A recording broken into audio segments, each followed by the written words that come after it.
Энэ би нэг үг хэлж. Тэгээ Арслан намын гишүүдээс ингээ хуулийн төсөл санаачлаад бэлдээд ингээд өргөн барих гэхээр арай процессын нэг зүйл дутагдаад одоо хилцүүлэг хийгдээгүй гэдэг шалтгаанаар ингээд бас хүлээж авахгүй байгаамаа. Тэгэхээр энэ хуулийн одоо нэрэн жижигхэн төвлөл санаа одоо зорилгонч ер нь ижлэхэн. Тэгэхээр хэдүүлээ одоо энэ хуулийг бол дэмжиж байгаа. Миний хувьд бол дэмжиж байгаа. Тэгээд бүхэл одоо засгийн газар одоо яамдууд, эдийн засгийн яамны одоо үеийн сайдууд яг одоо энэ эдийн засгийн эрх чөлөөг одоо яавал сайжруулах уу, дээшлүүлэх үү, яавал одоо энэ хорж сагддаг энэ зөвшөөрлийн одоо хордог, шалгадаг, гацаадаг тэгээ нэг хуушурын зөвшөөрөл авахд хүртэл аюу хүндрэлтэй. Тэгээд энэ нөгөө нийгэмтэйгээ нийцээгүй одоо нийгмийн хөгжлийнхөө түвшинтэй нийцээгүй юм хянд шалгадаг системийг хуульчилсан. Гэтэл одоо тэр бүр өндөр хөгжилтэй болцсон орлого ихтэй дотоодын нийт бүтээгдэхүүн одоо манайхаас хамаагүй өндөр орнуудад үйлчилдэг энэ хяналтын хуулиудыг манайд ингээд оруулаад ирсэн. Тэрийг хэрэгжүүлэх ихээр нөгөө яг нөхцөл байдал нь бол бүр яагаачгүй байгаа. Тэгээд ийм эдийн засгийг одоо яаж хэдүүлээ одоо хурдан богино хугацаанд төрүүлж одоо аятайхан болох вэ гэдэг дээр бүгд л санаа зовж байгаа. Тэгээд энэ одоо гишүүдийн ирүүлсэн энэ авж явж байгаа энэ хуулийг одоо хамтраад хийх хэрэгтэй л дээ. Тэгэхээр энэ чинь энийг нь одоо хилцүүлэхийг хүлээж авахгүйгээр одоо засгийн газраас оруулж ирж байгаа юуг л одоо хүлээж аваад ингээл явуулаад байна гэдэг бол эн чинь бид нар бүгдээрээ л нийлэл батлна.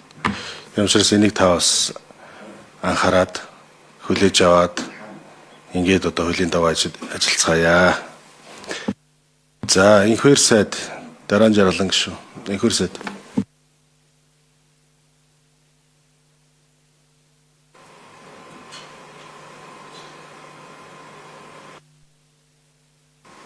За энэ тэр бүхий бас манай улсын хурлын гишүүдийн санаачилсан эдийн засгийн хэрэгслийн хуулийн төслийг үүссэн. Утга, агуулга, зорилго олон зүйл адилхан. Тэгэхээр энэ өргөн барьжаад засгийн газрын хуулбараар хилцэсгээ шийдээд их хурлын дарагт ирж яагаад чиглэлээ аваад энэ хуулиудыг хамтраад нэгтгээд хилцэх гэдэг юм чиглэлээ аваад бүгдээрээ цаг алдмааргүй л байгаа. Бид мессежээр аль болох нийгэмд төрүүлж хурдан л өгөх хэрэгтэй байна. Гадаад дотоод орчинд. Цаг хугацаа бидэнд их үнэтэй байна. Тэгэхээр яг энэ дээр нийлүүлээд хилцээ явахд бол ерөөс илүү л үр дүнд гарна. Энэ бол дандаа энэ парламентын хамтын бүтээл болох хэрэгтэй. Энэ эдийн засгаад хэлсэн, говийн эрхчлөөг дэмжсэн, хангасан одоо арчлын суур зарчмуудаа бид урагшлуулж байгаа зүйл. Тэгэхээр гишүүдэн процессын болон бусад энэ салбарын хуулиудтай хольж болохгүй. Тэгвэл дуусахгүй ажил. Буюу Монгол улстай бүх энэ 200 гаруй хуулийг эргэж харж өөрчлөлт орндог бол энэ нөөсөр өгөөд их урт хугацааны ажил байхгүй да. Тэр талаас нь нэг ойлгоод гол үндсэн зарчмаа гаргалаа. Хуулийг хамтраад хилцүүллээ. Тэгээ энэ зарчим нийцээд шинэ гарч байгаа бүх хуулиуд за тэгээд энэ байгаа 200 хуулийн дээрээ бүгдэн дээр нь дахин апдейт хий гэдэг үргээ засагтаа өгөөд ингээд урт хугацааны бодлого болгоод бүгдээр нэг талаас нь сайжруулаад. Үнэхээр бизнес орчин эрс өөрчлөлт, эдийн засгийн төрийн оролцоо хомих, төрийн албыг эдийн засгийн тэр албан тушаалтны төрийн хэм хэмжээг бол тодорхой болгохгүй бол тодорхойгүй байдлууд их байгаа болохоор ийм байдал үүсээд тэр маргаан үүсээд хөрөнгө оруулалт татраад арбитрт Монгол улс унаад эдийн засгийн агшаад байгаа зүйл шүү дээ.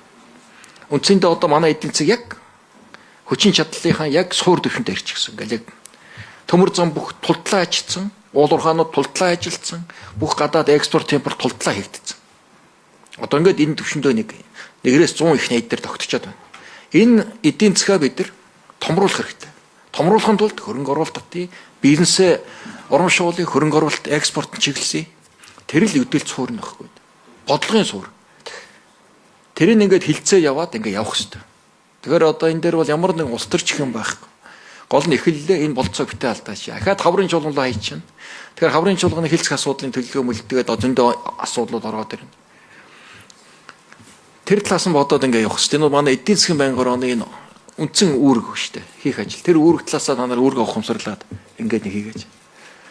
Тэгвэл засаг бол тэр шүүхийн хууль, эрүүгийн хууль, иргэний хууль одоо энэ олон процесс хуулийн дээр бид нар чинь энийг хийсний дараа над эдийн засгийн хамгаалж оруулж ир гэдэг бол айгүй тийм муухай. Зүг ус шаардлага болчиход байна шүү дээ.